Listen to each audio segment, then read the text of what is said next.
The shotgun blast tore through the evening air just as Tessa Franklin hurled the bucket of slop at the coyote's face. And for one wild heartbeat, she thought her father had finally shot her by accident while defending their precious chickens. The coyote yelped and scattered into the brush beyond the fence line, and Tessa stood there in the fading copper light of the Texas sun with her apron splattered and her hands trembling. Dirt caked so deep under her nails it would take a week of scrubbing to get clean. That was when she heard the laughter from the road, high-pitched and cruel, and she turned to see three of the Carlisle boys pointing at her from their horses, like she was some kind of circus animal. "Look at her," Jeremy Carlisle called out, loud enough that half the neighboring farms could probably hear. "She's the farmer's daughter with dirt under her nails, covered in pig slop like a common field hand." His brothers joined in the mockery, their voices carrying on the hot September wind. Tessa felt her cheeks burn, but she lifted her chin and met their eyes with a steady gaze that had sent better men than them scattering.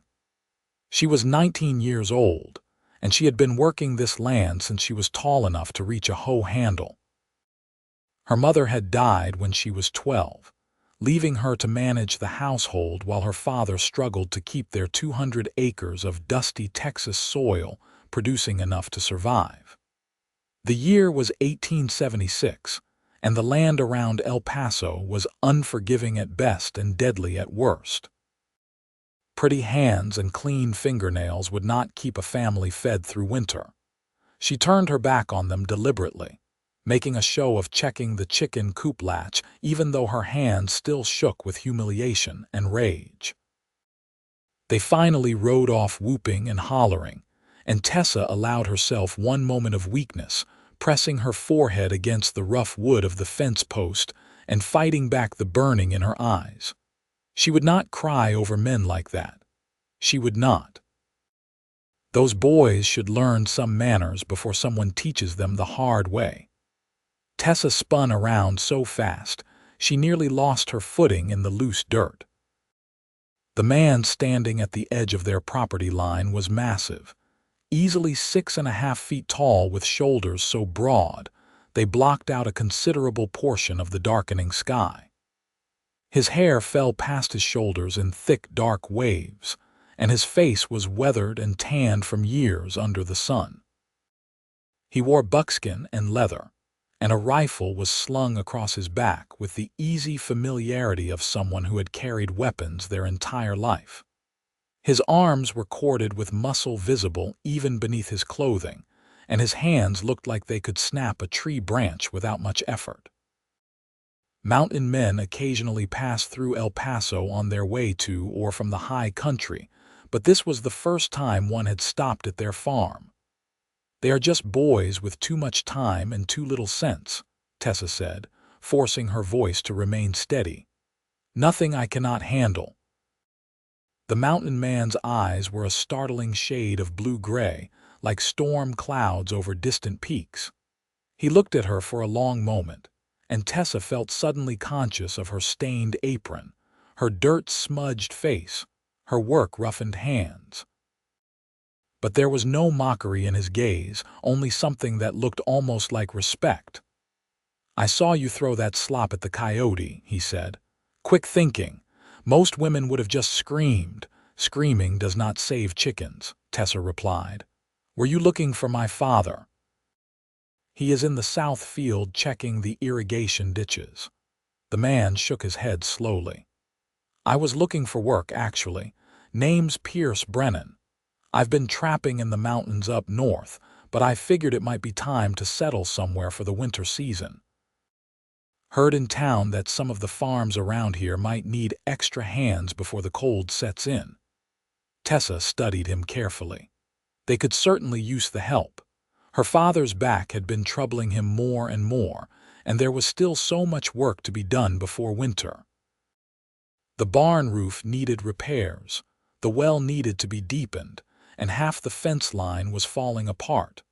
But hiring help meant paying wages they barely had and trusting a stranger on their property. "I can work for room and board," Pierce added, as if reading her thoughts. Maybe a small wage when you can afford it. I am good with livestock, carpentry, metalwork, whatever you need.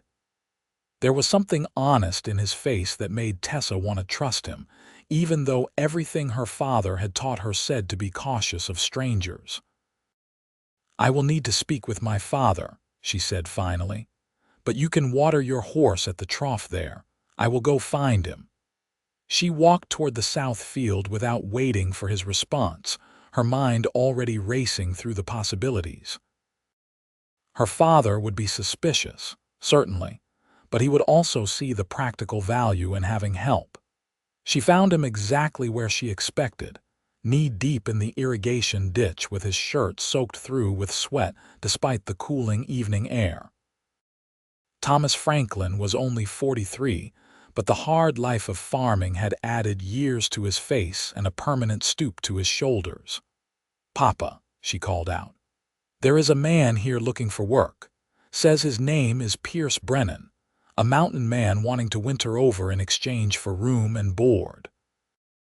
Her father climbed out of the ditch with a grunt, wiping his muddy hands on his trousers. "Mountain man? What's he doing this far south? I do not know, but he looks strong and heaven knows we need the help." Thomas Franklin studied his daughter's face for a moment, and Tessa wondered what he saw there. "You trust him?" It was an odd question, but her father had always valued her instincts about people. Tessa considered it carefully. "I think so. There is something different about him." They walked back to the house together, and Pierce was exactly where she had left him, standing patiently beside his horse while it drank from the trough. He straightened when he saw them approaching, and Tessa noticed how her father had to tilt his head back to meet the taller man's eyes. The two men sized each other up for a long moment before her father extended his hand.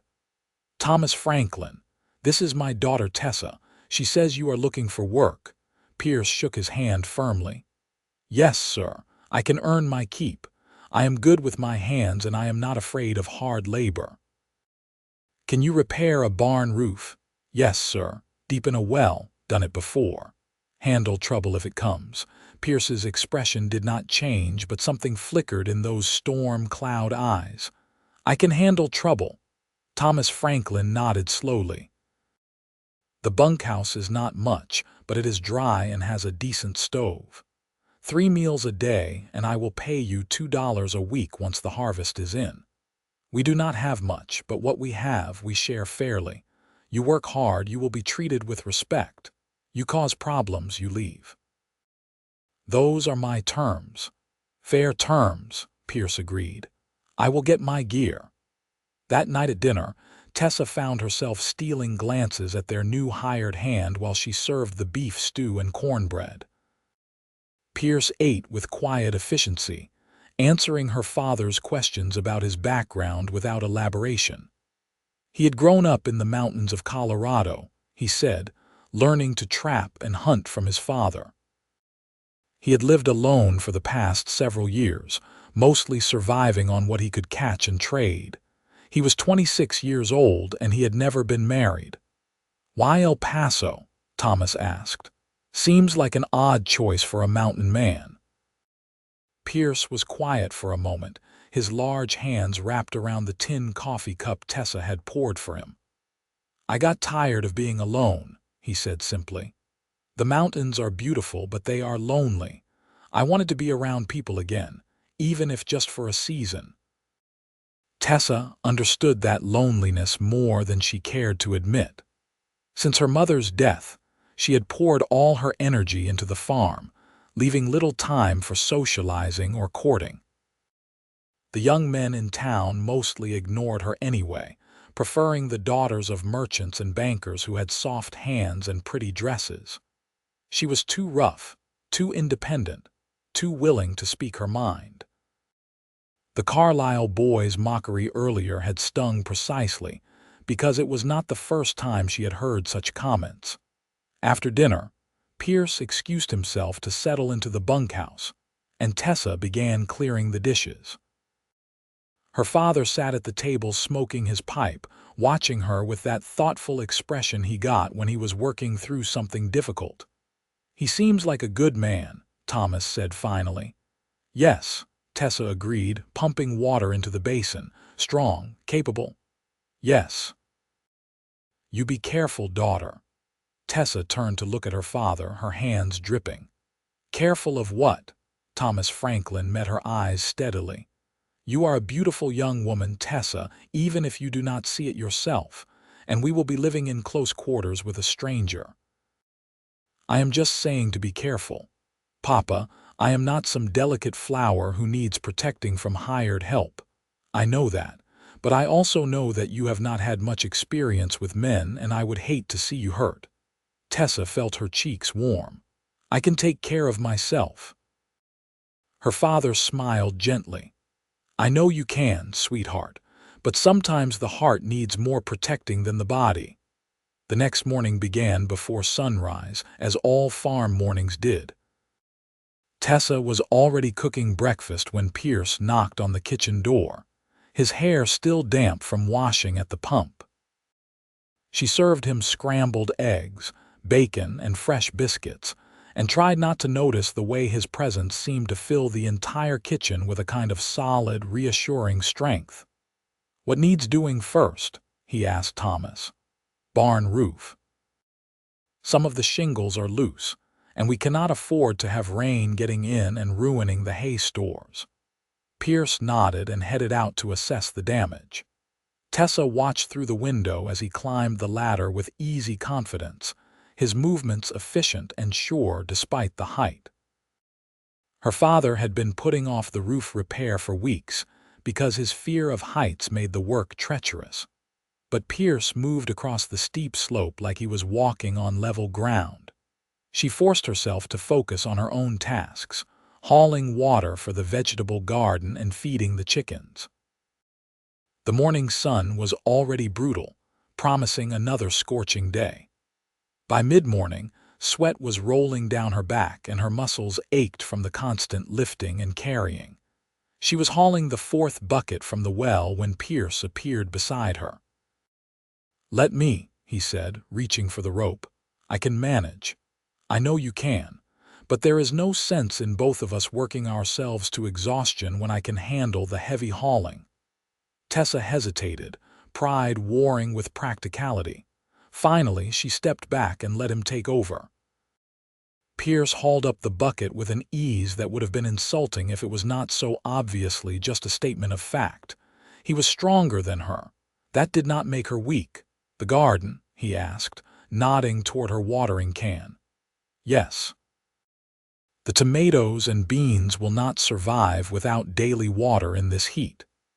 Pierce carried the bucket to the garden and helped her water the plants, his large hands surprisingly gentle as he cupped water over the delicate tomato vines. They worked in companionable silence, and Tessa found herself relaxing in his presence. There was no judgment in his eyes when he looked at her dirt-stained skirt or her sun-darkened arms. He simply accepted her as she was.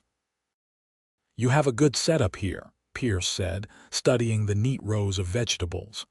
"Someone put a lot of thought into this garden." "My mother planned it before she died," Tessa said. "She always said a smart garden could feed a family through the hardest times." "I have just been maintaining her design." "You have done more than maintain it. These plants are healthy and strong. That takes skill and dedication." The compliment caught her off guard, and Tessa felt a strange warmth spread through her chest. "Thank you," she said quietly.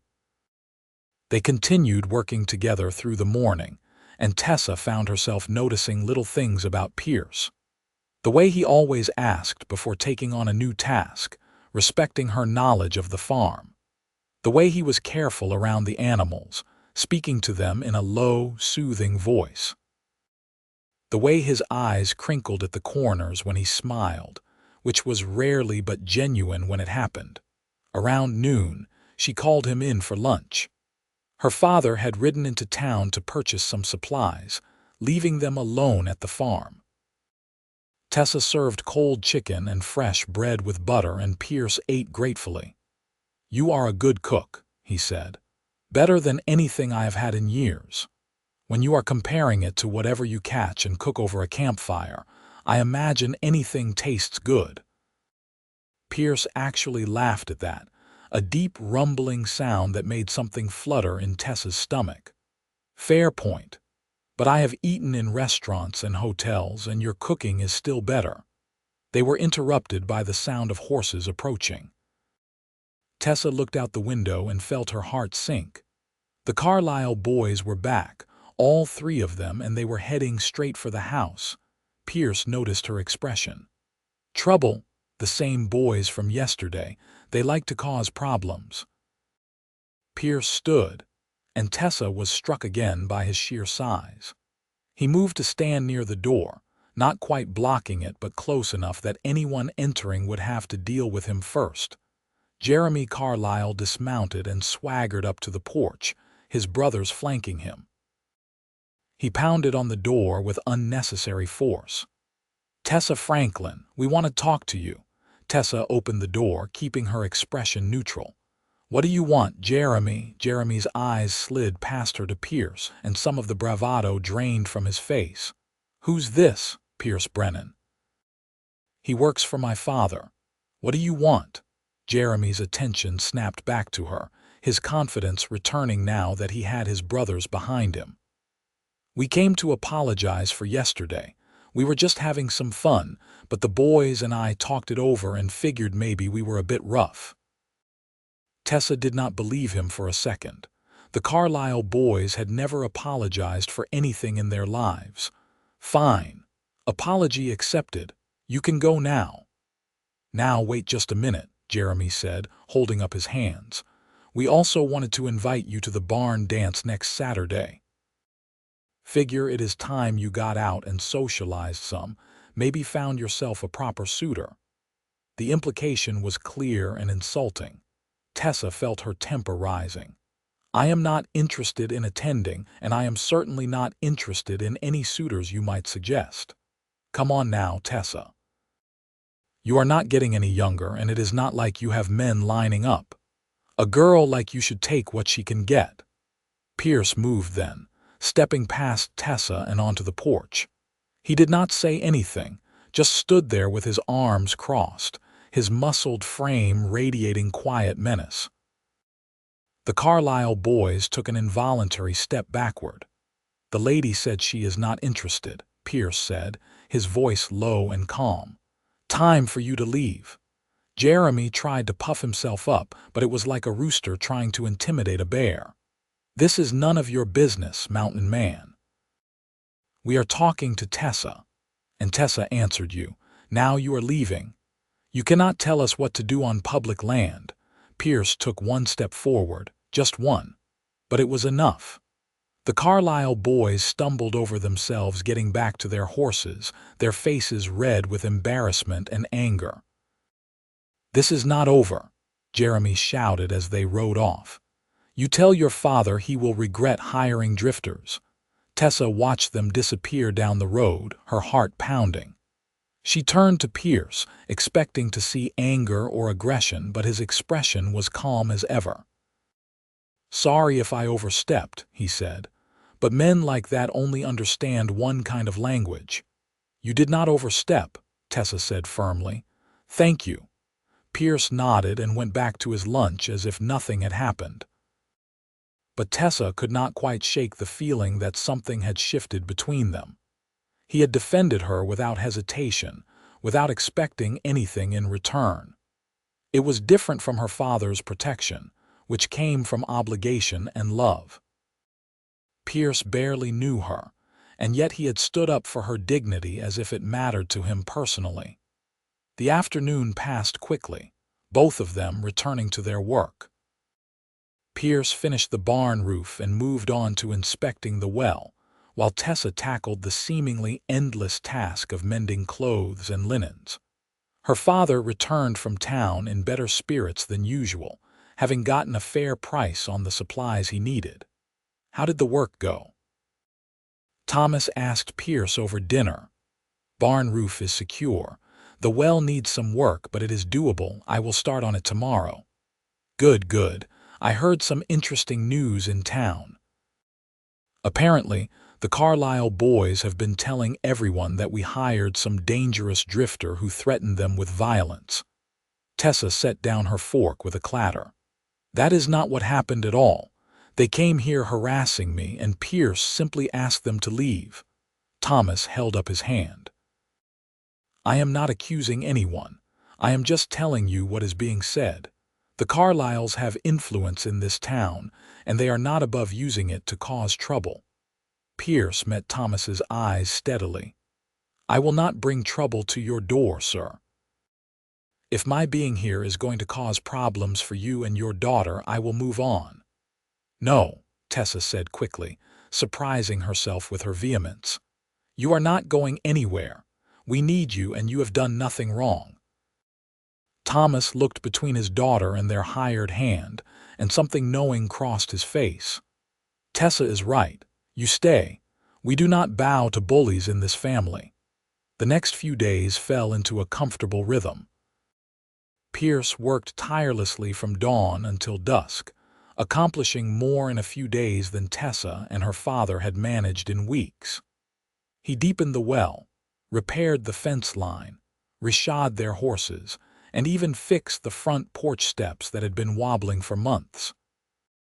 In the evenings, he would sit on the porch whittling or maintaining his equipment while Tessa did her mending nearby.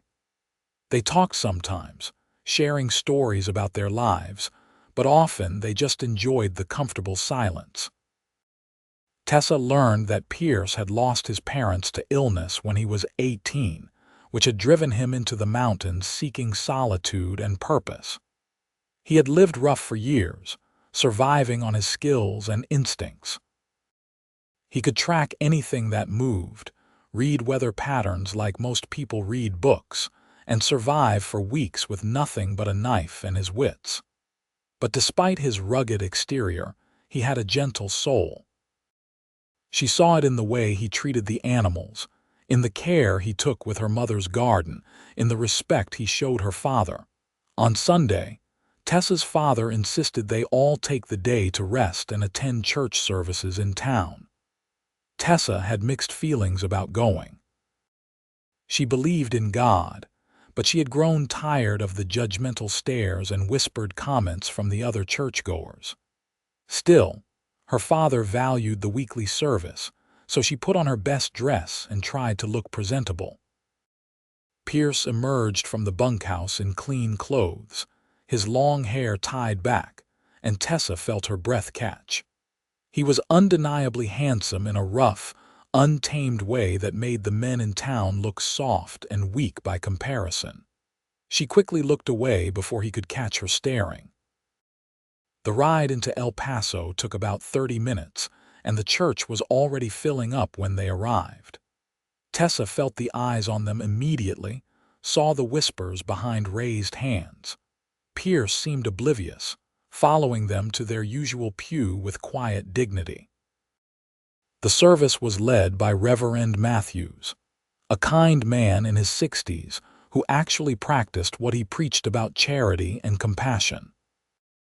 His sermon was about the value of honest work and treating others with respect. And Tessa could not help but feel he was directing some of his words towards certain members of the congregation who treated people, like her family, as lesser.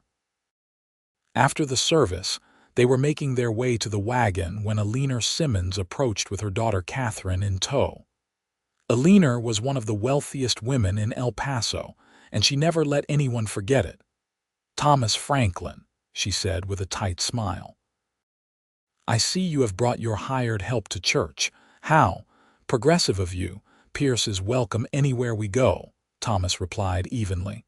He is a good man and a hard worker. Eleanor's eyes traveled over Pierce with barely concealed disdain. Yes, well, I hope you are being careful. You know what they say about drifters. Here today, gone tomorrow, and your valuables with them.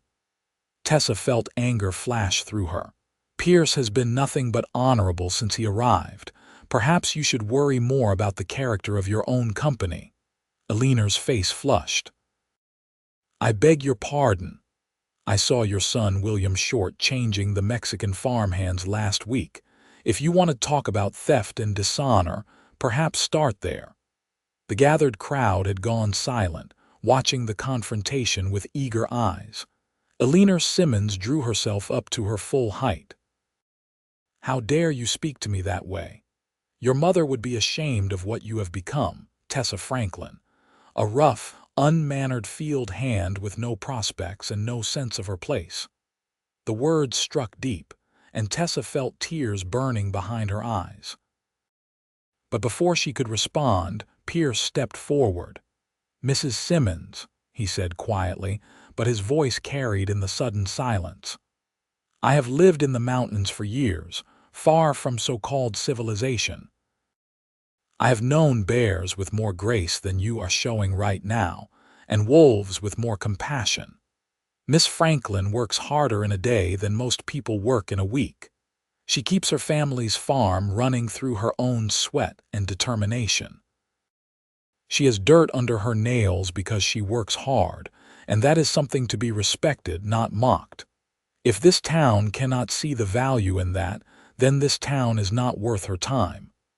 The silence was absolute. Eleanor Simmons looked like she had been slapped. Several people in the crowd had the decency to look ashamed. Pierce turned to Thomas and Tessa. "I will wait at the wagon," he said, and walked away with his head high. Tessa followed him, not caring what anyone thought anymore. Her father was right behind her. They climbed into the wagon without another word and headed back to the farm. Nobody spoke during the ride, but Tessa's mind was racing. Pierce had defended her again, and this time in front of half the town. He had put into words what she had always felt but could never articulate. She worked hard. That was something to be proud of, not ashamed of. When they reached the farm, Pierce immediately headed toward the bunkhouse. "Pierce, wait," Tessa called out. He stopped and turned, and she was struck by the uncertainty in his eyes. This large, strong, capable man was worried he had overstepped. "Thank you," she said simply, "for what you said. Nobody has ever defended me like that before." Something softened in his expression. "You deserve to be defended, Tessa. What you do, how hard you work, it matters. Do not let anyone make you feel like it does not." Her father cleared his throat. "Why do not we all take the afternoon to relax? We have been working hard all week. Tessa, maybe you could show Pierce the good fishing spot down by the creek." Tessa shot her father a sharp look, but he just smiled innocently. She knew exactly what he was doing, and part of her wanted to be annoyed. But another part, a larger part, wanted nothing more than to spend time alone with Pierce away from work and obligations. "I do not want to impose," Pierce said. "You are not imposing," Tessa replied. "Do you know how to fish?" "I have been known to catch a trout or two," she smiled. "Come on then. Let me show you how we do it in Texas." They walked to the creek in comfortable silence, following the narrow path through the cottonwood trees. The afternoon sun filtered through the leaves, creating dappled patterns on the ground. The creek ran year-round, fed by underground springs, and it was one of Tessa's favorite places on the property. They settled on the bank with the simple poles and line her father kept in a small shed nearby. Pierce baited his hook with practiced efficiency, and they cast their lines into the slow-moving water. "Can I ask you something?" Tessa said after a while, "Of course. Why did you really leave the mountains? The truth this time." Pierce was quiet for so long she thought he might not answer. Then he said, "I was lonely. But more than that, I was tired of running. Running from what? Myself, mostly. My past. After my parents died, I convinced myself that I did not need anyone, that I was better off alone. I spent years proving I could survive on my own, like that was some kind of accomplishment. But survival is not the same as living. I finally realized that I was not being strong by staying alone. I was being a coward." Tessa absorbed this, watching the water ripple around their lines. "I understand that. After my mother died, I threw myself into work.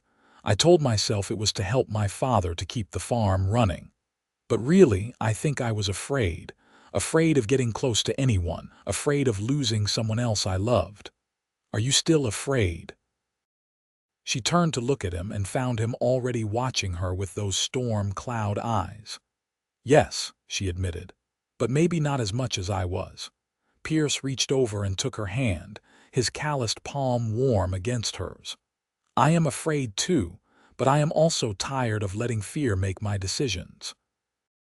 They sat like that for a long moment, hands intertwined, not needing to say anything more. Tessa felt something shift inside her, like a door she had kept locked for years was finally opening. This man, this strong, gentle, broken man, understood her in a way no one else ever had.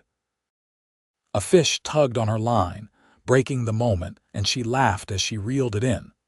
They spent the rest of the afternoon fishing and talking, sharing stories and dreams. Pierce told her about the mountains, painting pictures with his words of snow-capped peaks and crystal-clear lakes. Tessa told him about her mother, about the dreams she had once had of seeing the ocean someday. Maybe you still will, Pierce said. Dreams do not have to die just because time passes. When they returned to the house, Thomas took one look at their faces and smiled. He did not say anything, but Tessa knew he saw what was growing between them. That night at dinner, the conversation was light and easy, filled with laughter. For the first time in years, Tessa felt like they were a family again, not just people surviving together. The next week brought new challenges. A late-season drought was threatening the crops, and they spent long days hauling extra water to the fields. Pierce worked tirelessly, his shirt soaked with sweat, his muscles straining with effort. Tessa tried not to stare, but it was difficult when he was so clearly in his element. He moved with purpose and efficiency, never complaining, never slowing down. On Wednesday, a dust storm rolled in with almost no warning. They scrambled to get the animals secured, and the windows shuttered, working against the rising wind. Tessa was trying to secure the chicken coop when a particularly strong gust knocked her off her feet. She would have hit the ground hard if Pierce had not caught her, his strong arms wrapping around her and pulling her against his chest. "I have got you," he said into her ear, his voice barely audible over the howling wind. He half-carried her to the house, shielding her body with his own from the stinging sand and debris. Once inside, they stood in the kitchen catching their breath, still holding onto each other. Tessa became acutely aware of how close they were, of the solid warmth of his body pressed against hers, of the way his heart was pounding just as hard as hers. She looked up at him, and the intensity in his eyes made her breath catch. "Tessa," he said, her name rough on his lips. "I need to tell you something." "What?" "I am falling in love with you." The words hung in the air between them, simple and honest and terrifying.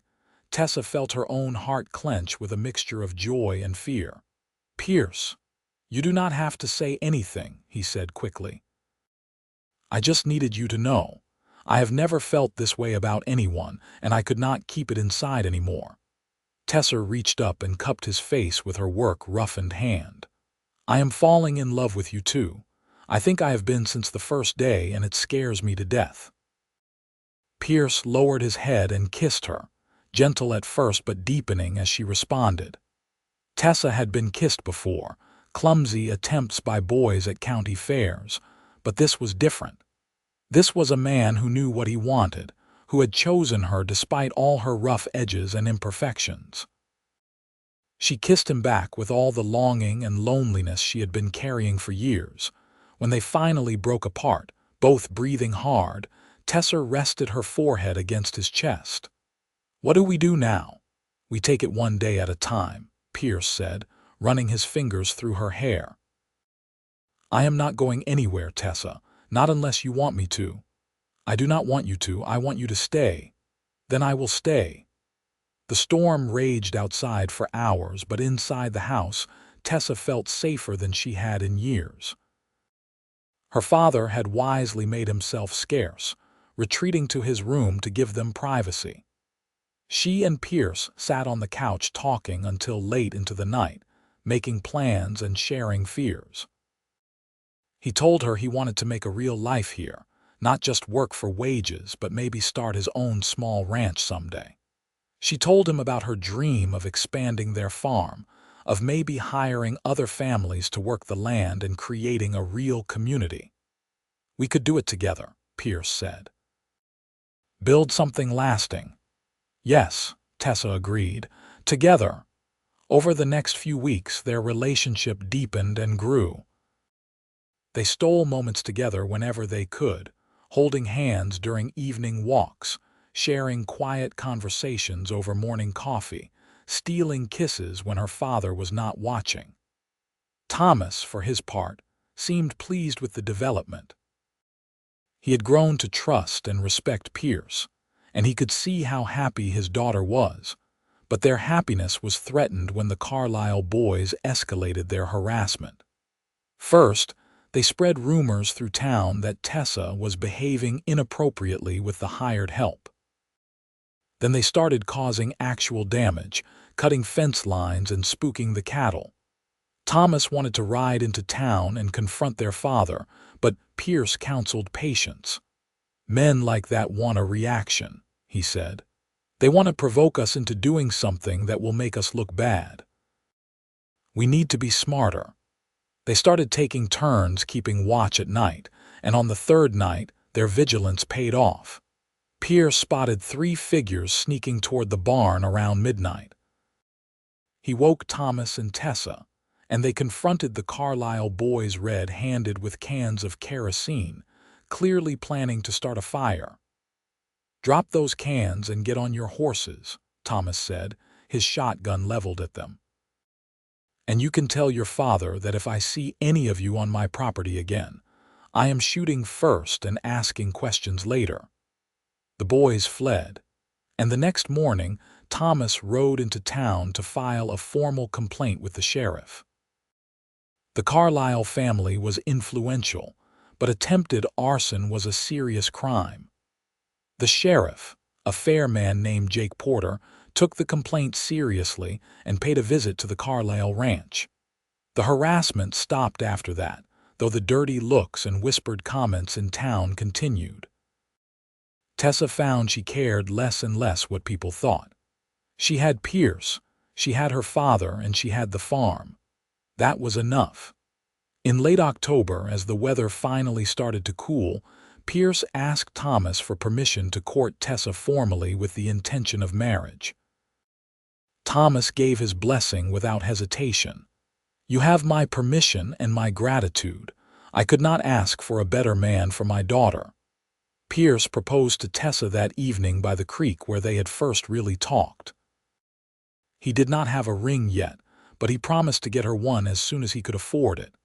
Tessa told him she did not care about a ring, she just cared about him.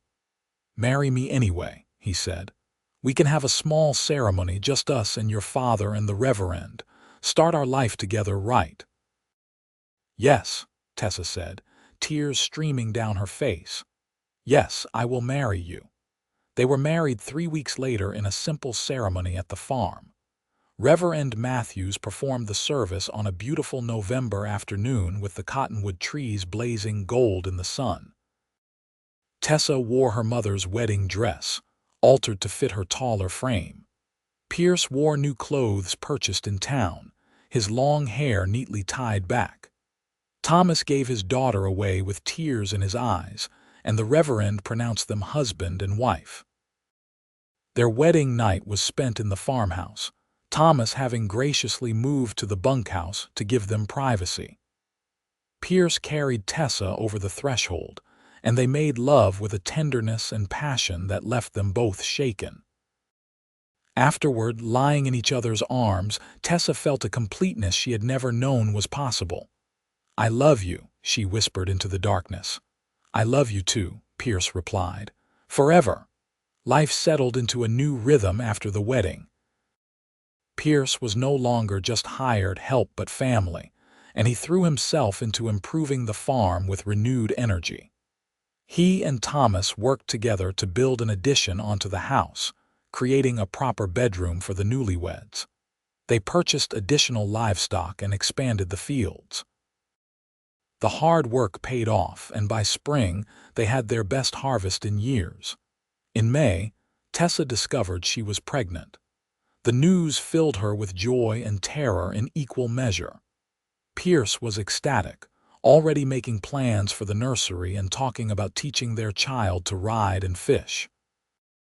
Thomas was overjoyed at the prospect of becoming a grandfather. The pregnancy was difficult at times. The Texas heat was brutal that summer, and Tessa's body ached with the changes.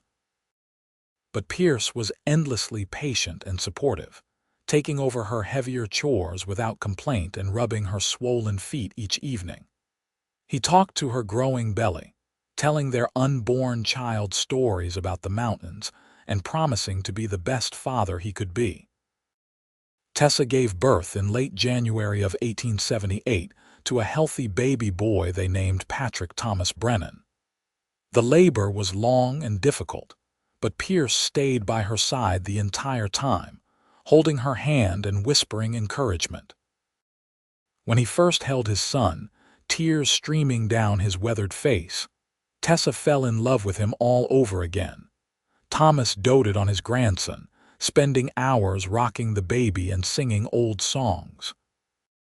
The farmhouse was filled with laughter and love in a way it had not been since Tessa's mother was alive. Pierce proved to be a natural father, patient and gentle with the infant while still maintaining his strength and capability in all other aspects of life.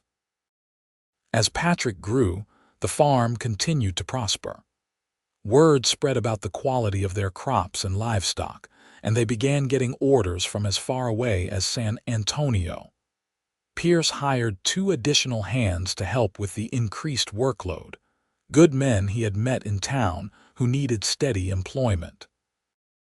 The farm was becoming exactly what Tessa had dreamed of, a thriving community where people could work together and support each other. On Patrick's 2nd birthday, Pierce surprised Tessa with a gift. He led her outside to find a beautiful mare, chestnut-colored with a white blaze on her face. "I know you have always wanted a horse of your own," he said. "She is gentle but strong, just like you." Tessa burst into tears and threw her arms around her husband's neck. Thank you for everything. For loving me, for building this life with me, for being the man I always hoped existed but was afraid to believe in." Pierce held her close, their son playing at their feet. "You saved me, Tessa. I was lost in those mountains, running from everything that mattered. You brought me home." They stood like that for a long moment, a family united by love and hard work and faith in each other. Thomas came out to see what the commotion was about and smiled at the sight of his daughter and son-in-law embracing. "Come on, Patrick," he said, scooping up his grandson. "Let us go check on the chickens and give your parents some privacy." That evening, after Patrick was asleep and Thomas had retired to his room, Pierce and Tessa sat on the porch watching the sunset paint the Texas sky in shades of orange and pink. The farm stretched out before them, the fields green and healthy, the animals content, the house warm and welcoming. "You ever miss it?" Tessa asked quietly. "The mountains, the freedom, the solitude?" Pierce considered the question seriously. "Sometimes I miss the beauty of the high country. But I do not miss the loneliness. This is where I belong now, with you, with our son, with this life we have built together." "I am glad," Tessa said, leaning her head on his shoulder, "because I cannot imagine my life without you. You will never have to. I am yours, Tessa, for as long as I live." Years passed, bringing both challenges and joys. They had 2 more children, a daughter they named Teresa after Tessa's mother, and another son they named Samuel. The farm continued to grow and prosper, becoming one of the most successful in the El Paso area. Thomas lived to see all his grandchildren, passing peacefully in his sleep at the age of 58. His death was hard on Tessa, but Pierce helped her through the grief, reminding her that her father had lived to see his dreams fulfilled. The town's attitude toward them gradually shifted. As the farm's success became undeniable, even the harshest critics had to admit that Tessa Franklin Brennan was a formidable businesswoman, and Pierce was a man of integrity and strength. Young people in the area started coming to them for advice on farming and ranching, and Pierce became known for his willingness to help neighbors in need. The Carlisle boys had long since left El Paso, their father's business having failed due to poor management and questionable ethics. Jeremy had apparently moved to California seeking gold, while his brothers had scattered to parts unknown. Tessa felt no satisfaction in their downfall, only a vague sadness that they had never learned the value of honest work and treating people with respect. On their 10th wedding anniversary, Pierce took Tessa to Galveston to finally see the ocean she had dreamed about as a child. They spent a week walking the beaches and exploring the city, leaving the children with trusted friends. Standing on the shore with the salt spray on her face and Pierce's hand in hers, Tessa reflected on how far they had both come. "I was so afraid back then," she said. "Afraid I would spend my whole life alone, that nobody would ever see me as more than just the farmer's daughter with dirt under her nails." Pierce pulled her close, his strong arms wrapping around her from behind. "You were never just anything, Tessa. You were always extraordinary. I am just grateful I was smart enough to see it."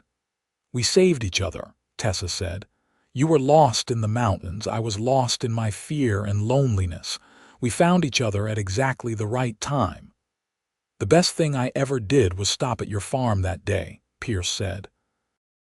"The best decision I ever made was to stay." They returned to El Paso refreshed and reconnected, ready to face whatever challenges life would bring. Their children grew strong and healthy, inheriting their mother's work ethic and their father's strength and integrity. Patrick showed a talent for working with horses. Teresa had her grandmother's green thumb and could make anything grow.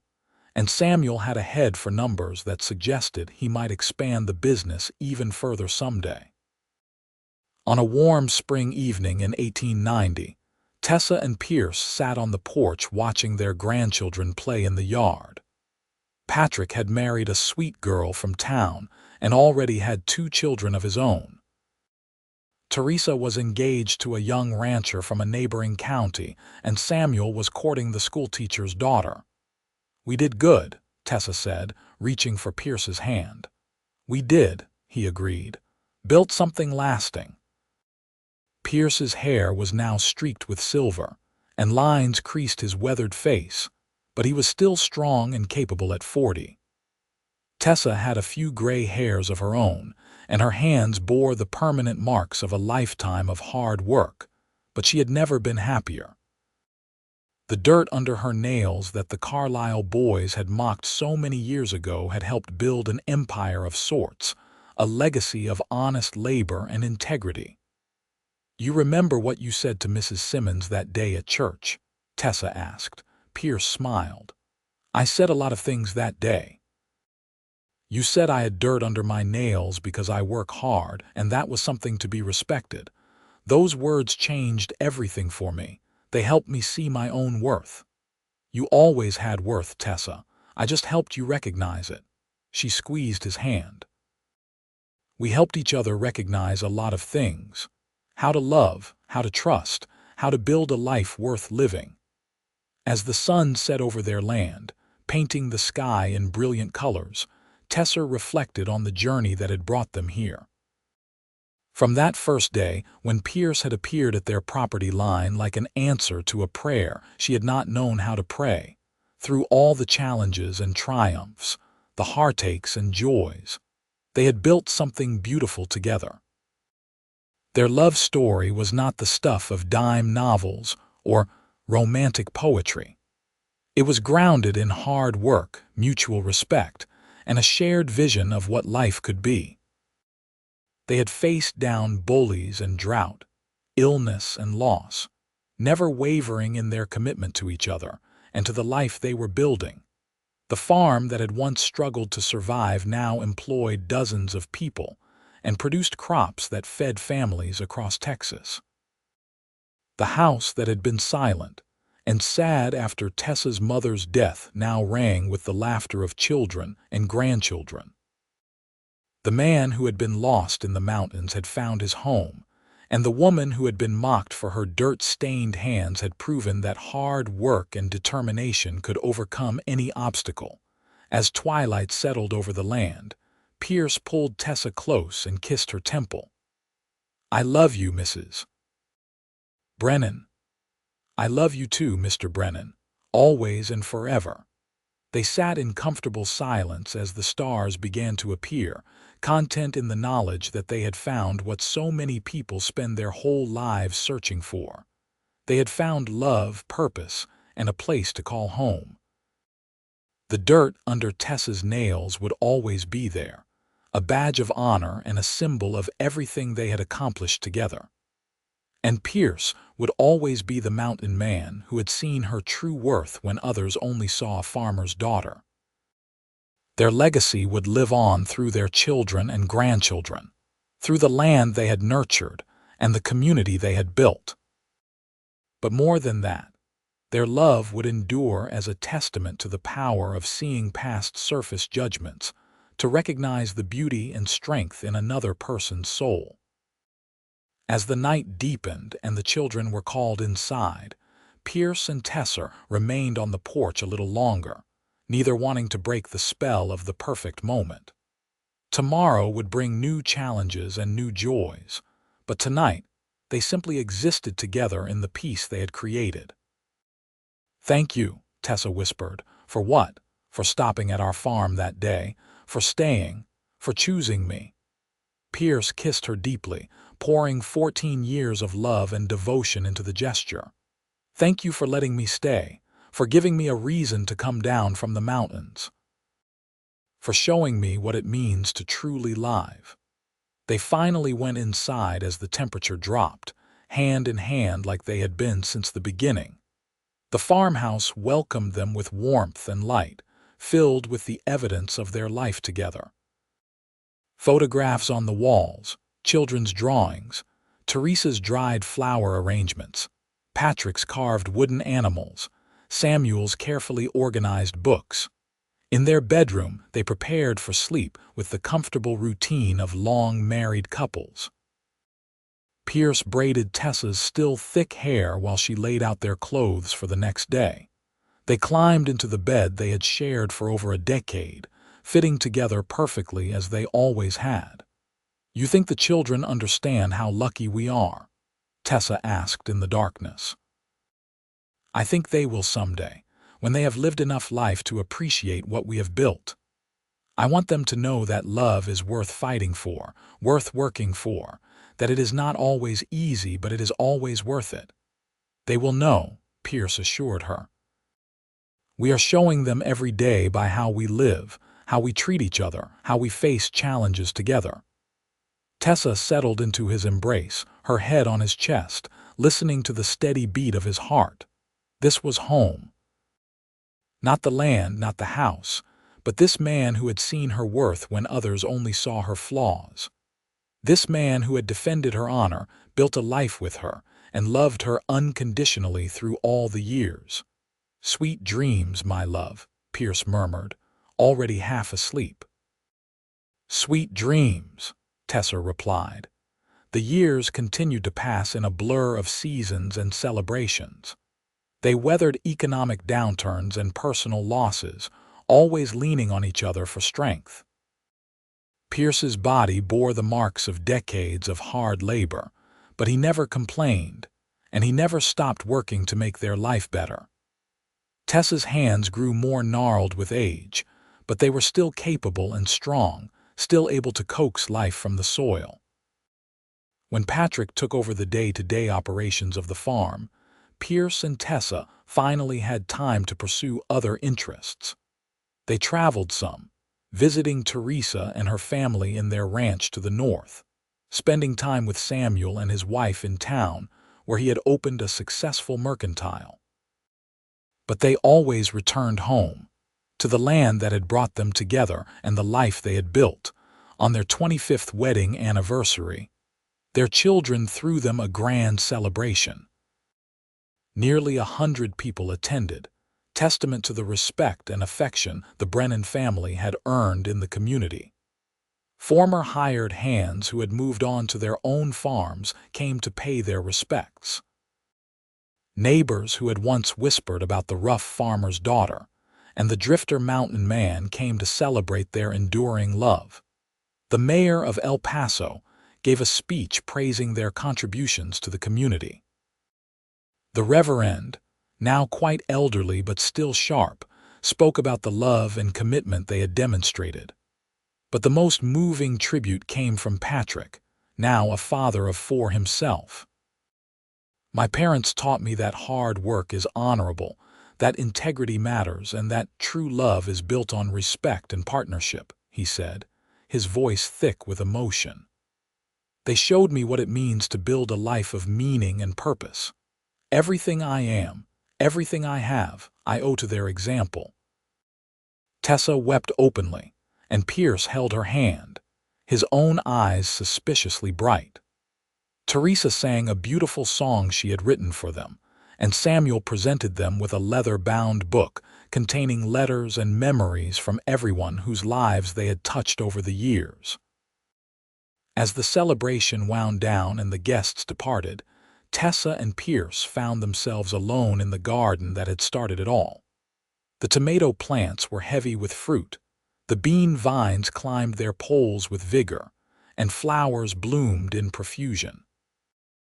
It looked much as it had when Tessa's mother first planned it, but expanded and enhanced by years of careful tending. 25 years, Tessa marveled. It feels like yesterday and a lifetime ago all at once. "Best 25 years of my life," Pierce said. "And I am looking forward to the next 25. We will be quite old by then. I do not care. As long as I am with you, I will be exactly where I belong." They kissed in the fading light, surrounded by the garden they had tended together, on the land they had built together, secure in the love they had created together. The dirt under Tessa's nails had long since become a symbol not of shame but of pride, a reminder that she had never been afraid to work hard for what she wanted. And what she had wanted, what she had worked for and fought for and prayed for, was standing right beside her. A mountain man who had seen past her rough exterior to the strong, capable, loving woman beneath. A man who had defended her honor, built a life with her, and loved her with a constancy that never wavered. As they walked back to the house hand in hand, Tessa thought about the girl she had been at 19, so afraid of being alone, so convinced that her rough hands and independent spirit made her unlovable. That girl could never have imagined the life she now lived, the love she had found, the legacy she had created. "What are you thinking about?" Pierce asked, attuned to her moods even after all these years. "About how far we have come, about how grateful I am, about how much I love you." Pierce stopped walking and turned to face her fully, his hands cupping her face with infinite gentleness. "I am the grateful one, Tessa. You gave me everything. A home, a family, a purpose. You gave me a reason to come down from the mountains and rejoin the world. You saved my life in every way that matters." "We saved each other," Tessa insisted. "That is what love does. It rescues us from our loneliness and fear and shows us we are stronger together than we ever could be alone." They stood in the twilight, two souls who had found each other against all odds and built something extraordinary together. The farm stretched out around them, prosperous and peaceful. Their children and grandchildren were happy and healthy, carrying forward the values they had instilled. The community that had once judged and mocked them now respected and admired them. But more important than any external success was the love they shared, as strong and true as the day they first kissed in the midst of a dust storm. That love had weathered every challenge, celebrated every triumph, and emerged deeper and richer with each passing year. As they entered their home for the evening, surrounded by the warmth and love they had cultivated over a quarter-century, Tessa sent up a silent prayer of thanksgiving. For Pierce, for their children, for the life they had built, and for the grace that had brought them together on that fateful September day so many years ago. Pierce lit the lamps while Tessa made tea, and they settled in the parlor with the comfort of old habits and deep affection. The house was quiet now that the celebration had ended, but it was a peaceful quiet, full of contentment rather than loneliness. "Tell me again about the mountains," Tessa said, curling up beside her husband. Pierce smiled, knowing this was one of her favorite stories. They were beautiful and terrible all at once. So high the air was thin, so cold the snow never fully melted even in summer. I lived in a small cabin I built with my own hands, and I thought I was happy because I was surviving. But I was not living, Tessa. I was just existing day after day, telling myself that solitude was strength. "What changed?" she asked, even though she knew the answer. "I got tired of being alone, tired of proving something that did not need proving. I realized that real strength is not in isolation but in connection. So I came down from the mountains and I found you, and everything changed."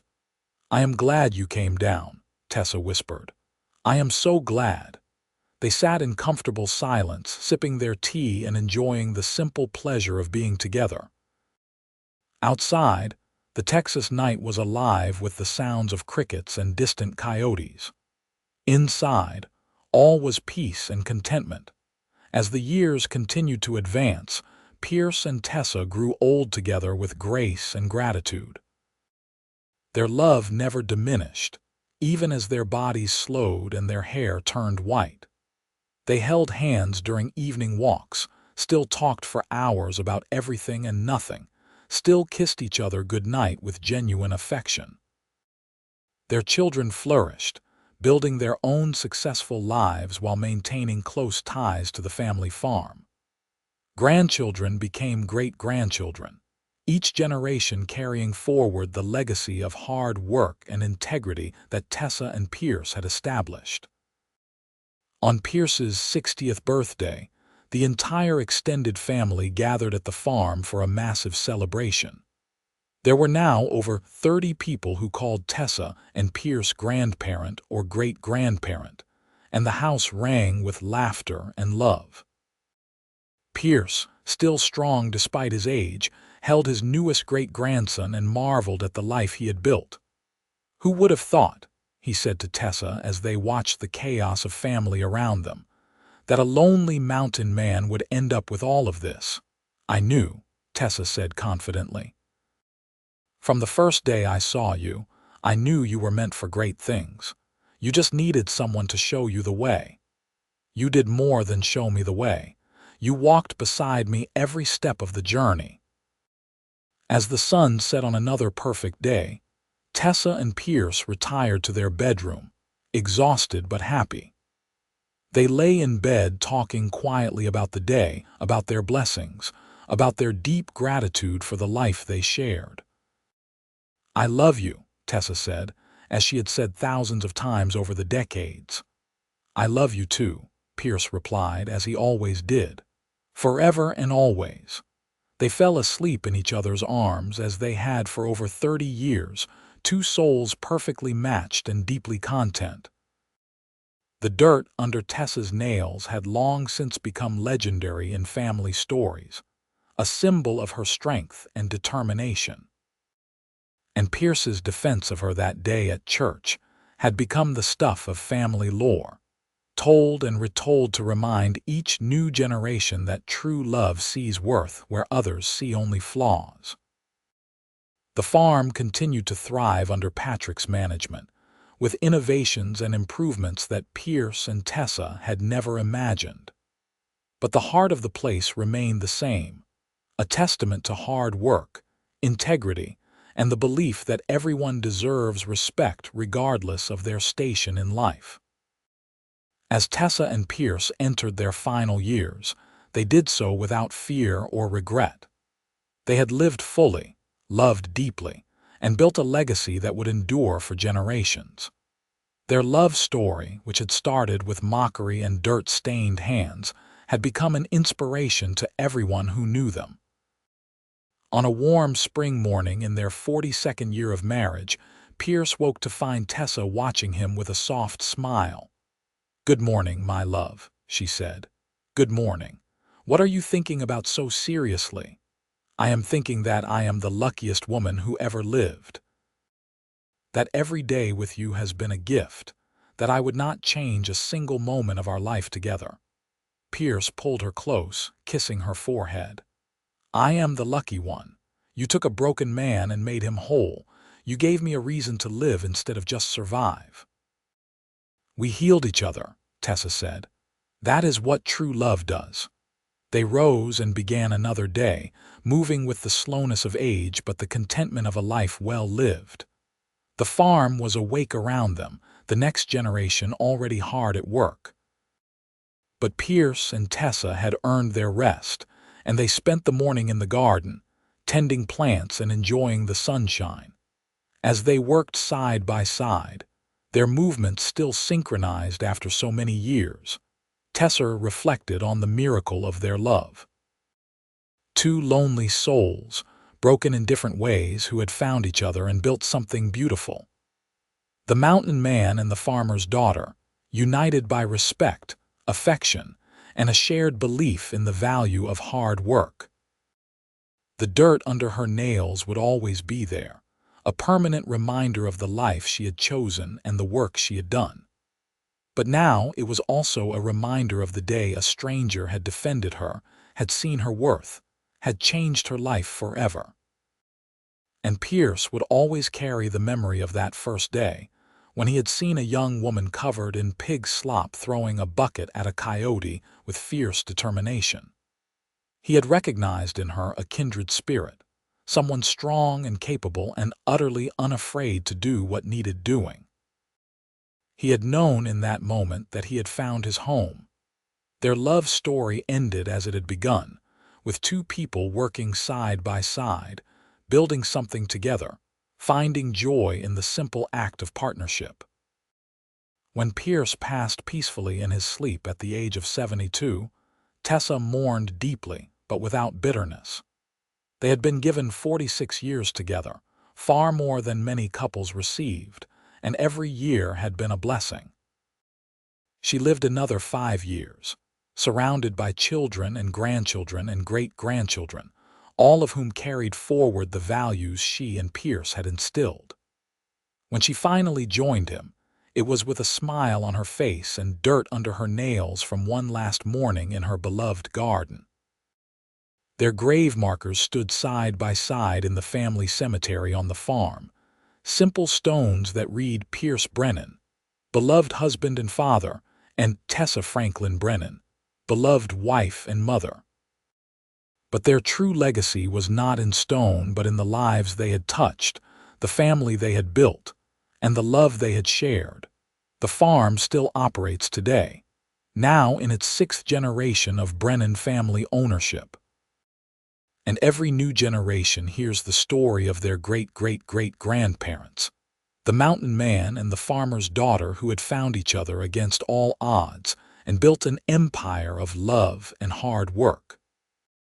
The story of how mockery and dirt-stained hands had led to a love that lasted a lifetime, and a legacy that would endure forever. And in the retelling, the words Pierce had spoken that day at church still ring true. She has dirt under her nails because she works hard, and that is something to be respected. Those words, born of love and admiration, had become the family motto, a reminder that true worth is measured not in appearance or social standing, but in character, integrity, and the willingness to work for what you believe in. Tessa and Pierce's love story was not built on grand gestures or dramatic declarations, though it had both. It was built on mutual respect, shared values, and the daily choice to love and support each other through whatever challenges life brought. It was a love grounded in reality, strengthened by adversity, and deepened by time. Their story reminds us that true love sees beyond surface judgments to recognize the beautiful soul beneath. That strength and gentleness can coexist in the same person. That hard work and determination can build a legacy that endures for generations. And that sometimes, the greatest love stories begin with the simple act of one person defending another's dignity and worth. The mountain man who came down from his solitary heights, and the farmer's daughter with dirt under her nails found in each other exactly what they needed: home, purpose, partnership, and a love that transformed them both. Their story lives on, inspiring new generations to value hard work, integrity, and the courage to love deeply and completely. And so their happily ever after was not a fairy tale ending, but something better and more real. A life fully lived, a love fully expressed, and a legacy fully realized. They worked hard, loved deeply, raised a beautiful family, and built something that would outlast them both. In the end, what more could anyone ask for?